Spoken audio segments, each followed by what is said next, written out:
Grabe, naglalagablab ang hangarin ni Trillanes. Umaapoy ang kanyang kagustuhan na mapakulong si Paulo Duterte. I will go back to my question. Meron ka bang tattoo sa likod mo? Meron po, Mr. Chair. Meron. Okay.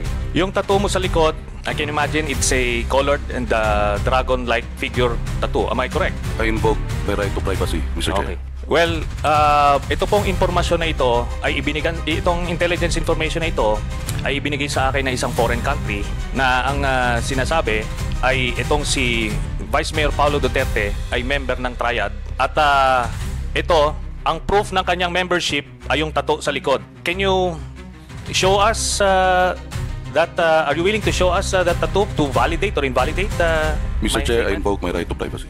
Chair would like to request respectfully that we should not make allegations here without any basis because Triad is a very serious accusation. And we should not abuse any of the witnesses here. I totally agree, Mr. Chairman. That's why I am presenting. Then the Chair would like to counsel everyone here to be very careful because everybody has rights here. And the Chair intends to make sure that we respect those rights. Isang dating sundalo, isang matapang na senador, isang lalaking hindi takot maghamon, pero isang tanong ang bumabagabag sa marami. May tsansa ba talaga si Antonio Trillanes IV na mapakulong si Paulo Duterte? Mukhang mahaba-habang laban ito, ngunit ayon kay Trillanes, mas tumitindi ang hawak niyang ebidensya laban sa anak ng dating Pangulo. Kung sa tingin mong dati nang matindi ang akusasyon, paano kung sabihin kung may bagong bombang pasabog si Trillanes? Bakit hindi pa nakukulong si Paulo Duterte? Balikan natin ang 2017. May isang kontrobersyal na shipment, 6.4 bilyong piso ang halaga ng shabu na ipuslit, nakalusot, natagpuan sa isang warehouse sa Valenzuela. Pero ang mas nakakagulat, paano ito dumaan sa Bureau of Customs nang hindi napapansin? Ayon sa whistleblower na si Mark Taguba, hindi ito aksidente. Sa pagdinig ng House Quad Committee, isiniwalat niya may binayaran siyang protection money sa isang kilalang pangalan at ika pa niya, Pulong Duterte. Pero teka, baka sabihin mo wala namang ebidensya. Ito ang pinanghahawakan ni Trillanes, ang mismong testimonya na ginamit sa pagkakakulong ni Taguba. Bago natin ipagpatuloy kaibigan, siya nga pala ang Great Controversy na isa sa mga pinaka-kontrobersyal na libro dahil tumutukoy ito sa mga propesiya sa libro ng Daniel at Revelation na nagaganap na sa panahon natin ngayon bago ang pagdating ng ating Panginoong Diyos ay pinamimigay na namin ng libre sa pamamagitan ng PDF. At ito ay nasa limited lamang na panahon kaya i-click mo sa description sa baba upang ma-avail mo kaibigan ang napaka-importanteng libro ito na magbubukas sa iyo sa mas maliwanag mong hinaharap. Purihin ang ating Panginoong Diyos at tayo magpatuloy.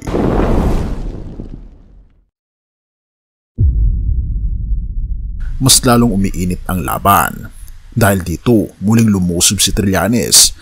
Nitong Lunes, naghain siya ng supplemental affidavit sa Department of Justice para mas mapalakas pa ang kaso laban kina Paulo Duterte, dating Customs Chief Nicanor Faeldon at abogadong si Mans Carpio. Kung dati ay haka-haka lang, ngayon ay may konkretong basihan na raw. Sa 37 pahinang desisyon ng Manila Regional Trial Court, Branch 46, na patunayang guilty sina Taguba at iba pang sangkot sa pagpuslit ng droga. Ngunit, bakit tila hindi pa rin natitinag si Paulo Duterte? Kung ang mismong middleman ay nahatulan na, paano naman ang nasa itaas? May pag-asa ba talaga? Ngunit kung inakala mong basta lang mababasura ang kaso, nagkakamali ka. Dahil ayon kay Trillanes, ito ay isang laban na hindi niya titigilan. Ginamit niya ang mismong mga ebidensya na nagpabagsak kay Taguba at ngayon siya mismo ang nagsasabi, ultimately, it leads to Mr. Pulong Duterte. Ngayon, isang malaking tanong ang naiwan, magkakaroon ba ng katarungan? Umuli na namang mababaon sa limot ang isa na namang malaking iskandalo? Isa lang ang sigurado, hindi pa tapos ang laban. At sa larong ito, walang makakatiyak kung sino ang babagsak sa dulo. Have mercy, O God. Isaiah 12 verse 2, ang Diyos ang aking kaligtasan. Ako'y magtitiwala at hindi matatakot. Sapagkat ang Panginoong Yahweh ang aking kalakasan at awit, siya rin ang aking kaligtasan. Sa gitna ng mga kaguluhan, iskandalo at paghahanap ng hustisya, madalas nating makalimutan kung sino ang tunay na hukom ng lahat, ang ating Panginoong Jesus. Ang mundo ay puno ng kasinungalingan, katiwalian at kasamaan, ngunit ang ating Panginoong Kristo ang ating kaligtasan at katotohanan. Hindi siya natutulog, kaibigan, hindi siya nabibili, at hindi siya nagpapabaya. Kung ikaw ay nandidismaya sa tila kawalan ng hustisya sa mundong ito, tandaan mo hindi nakakaligtaan ng ating Panginoon Diyos ang anumang kasalanan o kasamaan. Maaring sa paningin ng tao ay tila walang nangyayari, pero sa tamang panahon ng ating Panginoon, ang bawat lihim ay mahayag at ang katwiran niya ang magtatagumpay. Kaibigan, manatili sa pananampalataya, manalig ka sa kanyang hustisya, sapagkat ang ating Panginoon Jesus ang tunay na hukom at tagapagligtas. Purihin ang ating Panginoong Diyos at tayo manalangin.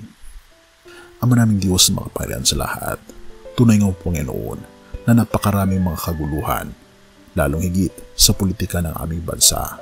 Hindi po namin alam, Panginoon, kung sino ang tama, kung ano ang dapat namin gawin, kung sino ang dapat panigan.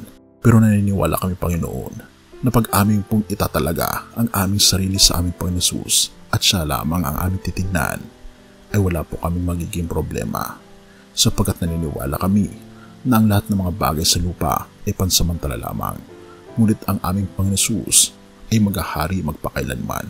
Tuluan kami, Panginoon Diyos, na ituon ang aming pansin sa mga makalangit lamang na bagay at gabayan ang bawat isa at gabayan ang mga leaders ng aming bansa.